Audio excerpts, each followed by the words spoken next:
မင်္ဂလာပါမျိုးတို့ရေတပတ်တာရဲ့နောက်ဆုံးအချိန်ကိုရောက်လာပြန်ပြီအခုခန်းတို့လည်းအကောင်းဆုံးကြိုးစားပြီးခဲ့တာပဲအဲ့တော့ကိုခန်းအမျိုးတွေအတွက်တပတ်တာအကောင်းဆုံးဖရီကတ်ကိုလည်းတင်ပေးခဲ့တယ်အဲ့ဒီကတ်တွေကလည်းအခွေနှစ်ခွေလုံးထွက်သွားပါပြီအဲဒီမှာအပူတစ်ခုတော့ကျန်နေပါသေးတယ်ဗျတော့အကောင်းဆုံးကြိုးစားပေးခဲ့တယ်ဖြစ်တဲ့အတွက်အာမခံချက်တော့မရှိပါဘူးဗျာတည်တည်ချာချာကြိုးစားပေးတာကတော့ယုံကြည်ပေးလို့ရပါတယ်ဗျအခုလေဒီရှိရနေညနေအတွက်ရှာဖွေတွေ့ရှိထားတဲ့ကဏ္ဍလေးတွေကိုလာပြောပြပေးတာဖြစ်ပါတယ်ဗျာအဲ့တော့ရှာဖွေတွေ့ရှိထားတဲ့ကဏ္ဍလေးတွေကတော့146ခွေပူးဖြစ်ပါတယ်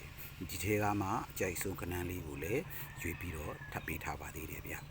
ဒီကဏ္ဍတွေကတော့အရင်တစ်ပတ်ကထွက်ခဲ့တဲ့ကဏ္ဍတွေပေါ်မှာအခြေခံပြီးရှာဖွေပေးထားတာဖြစ်ပါတယ်အကောင်းဆုံးကြိုးစားပြီးတော့တည်တည်ချာချာလေ့လာပြီးမှဖြစ်နိုင်ခြေအကောင်းဆုံးကိုရှာပေးထားတာပါ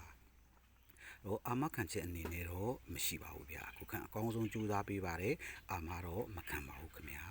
ဒါကြောင့်မို့အမျိုးတို့အနေနဲ့ချိန်ဆပြီးတော့ကစားကြပါเนาะအားလုံးလည်းကံကောင်းကြပါစေဗျာခုခံကတော့အမြဲတင်ပေးနေမှာပါ Okay thank you ပါ